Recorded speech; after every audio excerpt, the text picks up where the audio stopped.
आपके अपने YouTube channel पर स्वागत करता हूं।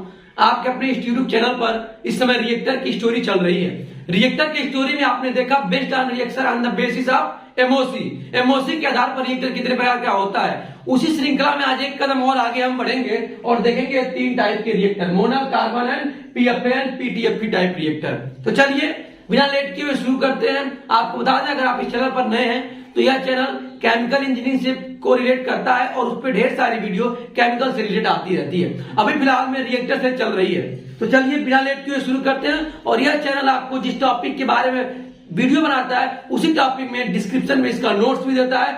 नोट्स हिंदी और इंग्लिश दोनों में प्रोवाइड किया जाता है। तो चलिए बिना लेट किए हुए शुरू करते हैं। और यह वीडियो के बाद जो नेक्स्ट वीडियो आप पाएंगे उसमें आप तगड़ी बैटिंग करने वाली वीडियो पाएंगे। इट्स मीन आप पाएंगे जीएलआर, एसएस और एमएस।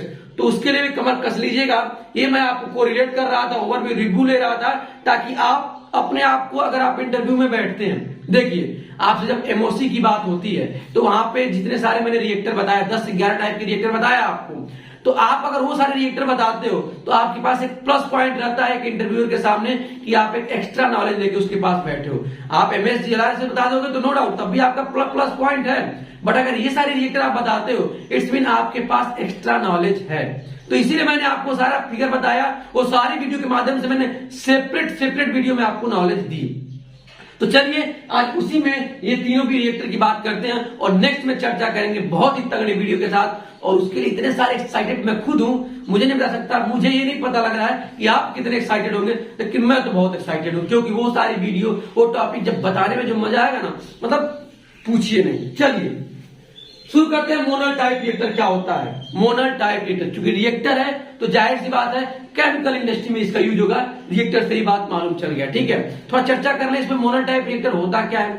देखिए बेसिकली मोनल टाइप जो रिएक्टर होता है उसमें सुपर एलॉय, जब हम कोई भी वीडियो बात कर रहे हैं रिएक्टर में हम वहां चर्चा करते हैं सुपर एलॉय। सुपर एलॉय बोले तो कि सबसे ज्यादा किस प्रकार के धातु से मिलके यह रिएक्टर बना है। सबसे ज्यादा अगर बात करें तो निकिल, किसका? निकिल। उसकी अगर बात करें तो हम कॉपर, ठीक है।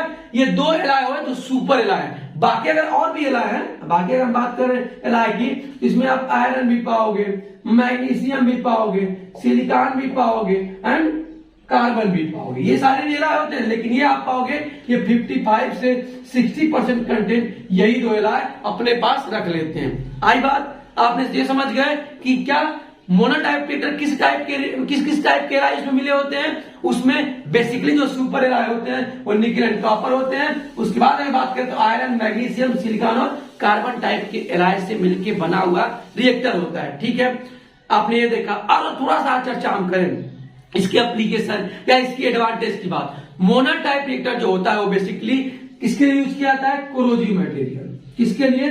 Corrosive material. कोरोजिव के साथ साथ एल्काइन केमिकल्स के लिए भी। एल्काइन केमिकल बोले तो हमारा एल्काइन केमिकल्स बहुत सारे केमिकल, जैसे आप ओए की बात कर लो, ये आपका ऑर्थेनासाइडिन, ये भी आपका एल्काइन केमिकल में आता है। फिर आप जीरोडियम की बात करो, बोरोडियम की बात करो, क्रोमियम, ये सारे जो है ना ये आपके एल्काइन केमिकल में आते हैं। एसिडिक मटेरियल्स के लिए भी इसका यूज किया जाता है।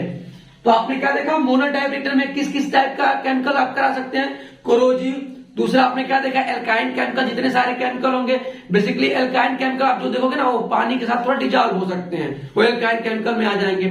फिर आप देखोगे एसिडिक मटेरियल के लिए भी हम यूज कर सकते हैं, ठीक है। लेकिन अगर हम बात करें तो एप्लीकेशन हुआ, ये एडवांटेज भी यूज कर सकते हैं आप। अगर हम बात करें हर एक चीज का डिसएडवांटेज होता है, इसकी डिसएडवांटेज क्या होगी?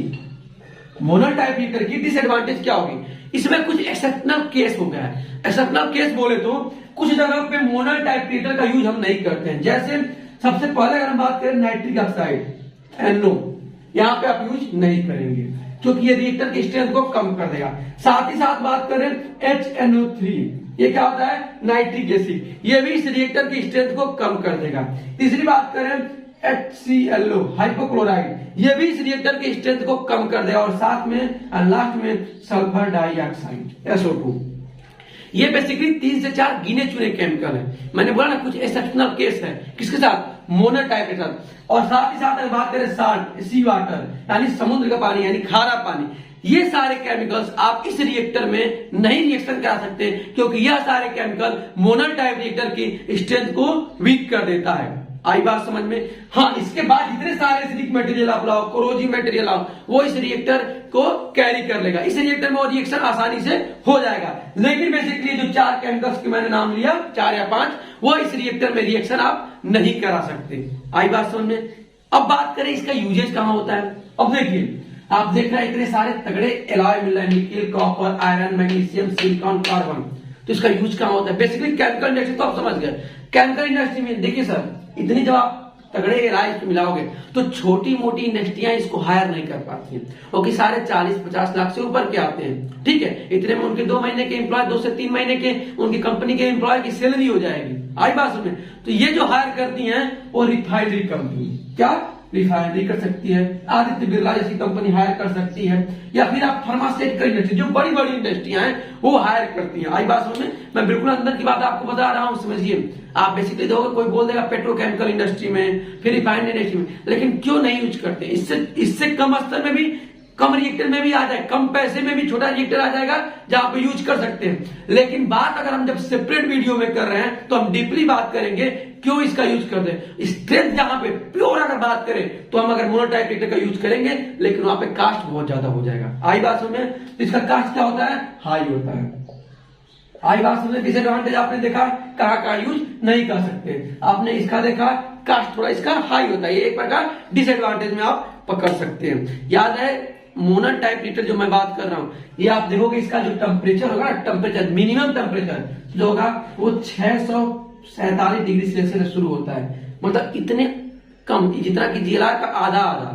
जीएलआर में इतना टेम्परेचर ले ही नहीं जा सकते, लेकिन आप देखोगे 647 से शुरू करेंगे और 4 डिग्री सेंटीग्रेड, यानी कि 1147 डिग्री सेल्सियस तक टेम्परेचर आप इसमें कैरी कर सकते हो। इतने हाई टेम्परेचर पे मोनोटाइप रिएक्टर वर्क कर सकता है। आई बात समझ में। ओके, नेक्स्ट टॉपिक चर्चा करें, कार्बन स्टील टाइप रिएक्टर क्या होता है। कार्बन स्टील टाइप, जैसा कि नाम से ही मालूम चल रहा है, कुछ ऐसा टाइप रिएक्टर जिसमें कार्बन का कंटेंट होगा। किसका कंटेंट होगा? कार्बन। लेकिन साथ ही साथ कार्बन के साथ साथ उसमें एक और होगा जिसे हम बोलेंगे आयरन। आयरन और कार्बन। याद रखिए, इसमें इस कार्बन में 3 भाग में डिवाइड किया गया। क्या?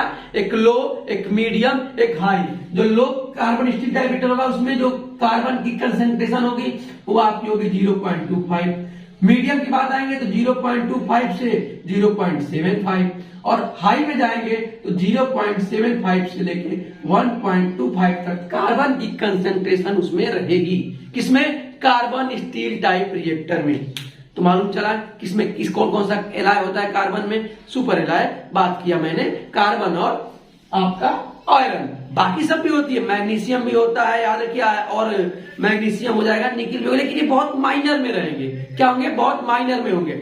अगर मैं कंपेयर करूं, चूंकि आप देख रहे हैं आयरन और कार्बन है, कुछ ज्यादा सुपर एलॉय नहीं है, मतलब सुपर एलॉय मतलब कुछ ज्यादा कॉस्टली एलॉय इसमें नहीं है, तो आप इसका डिसएडवांटेज यहीं से निकाल सकते हो कि हाई स्ट्रेंथ में इसका यूज नहीं किया सकता। इसके कंपेयर में ये थोड़ा कम होगा स्ट्रेंथ के मामले में। दूसरी बात करें अगर एडवांटेज में, तो हाँ ये चीप होगा, क्योंकि इसमें ज्यादा उतने कॉस्टली एलॉय नहीं है, तो ये सस्ता भी होगा। इसकी डिसएडवांटेज और बात करें, एक और आगे चले, तो इसका यूज कोरोजिव मेटेरियल के लिए नहीं कर सकते, क्योंकि यह कोरोजिव मेटेरियल के जाकर रिएक्शन कराएंगे तो यह रिएक्टर की स्ट्रेंथ को खो देगा। ये बात हम समझे। और थोड़ा आगे चले तो आपने देखा अभी तक जितने सारे रिएक्टर पढ़ रहे थे आप, उसमें मैक्सिमम रिएक्टर हमारे इन्वायरमेंट में हो रहे हैं, जो गैसेज हैं उनके साथ ऑक्सीडाइज हो रहे थे, लेकिन यह पहला ऐसा रिएक्टर होगा, और आगे भी पड़ेगी कुछ रिएक्टर जो इन्वायरमेंट के साथ ऑक्सीडाइज नहीं करेगा। ये भी आपने देखा, ये एडवांटेज आप जोड़ सकते हैं। बात करें PFA and PTFE line reactor की, ये क्या होता है? पर फ्लोरोएल्कालीन और दूसरा पेंटाटेट्रोफ्लोरोइथाइलिन। क्या? पारा टॉल्विन फ्लोरोइथाइलिन टाइप रिएक्टर। ये अभी हाल ही में रिसेंटली आया हुआ रिएक्टर है। इसका बेसिकली यूज आप अभी हमको लगता है कि आप देख नहीं पाओगे। ये बहुत कम इंडस्ट्रियां अभी हायर कर रही हैं, और हायर भी कर रही है तो ये लैबोरेटरी इक्विपमेंट पे, क्या छोटे स्तर पे यूज कर रही हैं। किसका? पीएफए का। ये दोनों याद रखिए सिमिलर है, मतलब पीएफए और पीटीएफए में बहुत माइनर डिफरेंस है। चर्चा करेंगे हम आगे जब बात करेंगे। अभी मैं आपको यहाँ बता दूं हल्का फुल्का इसका बेसिकली यूज सिंथेटिक कंपनी में, सिंथेटिक मीन जहां पे आप कपड़े उपड़े देखोगे ना वहां पे इसका यूज देखने को मिलेगा। माइनर में, मैं बार बार बोल रहा हूं, माइनर में देखने को मिलेगा। बेसिकली आप प्लांट में तो देखोगे ही नहीं, लेबोरेटरी इक्विपमेंट में ज्यादा इसका यूज देखने को पाओगे।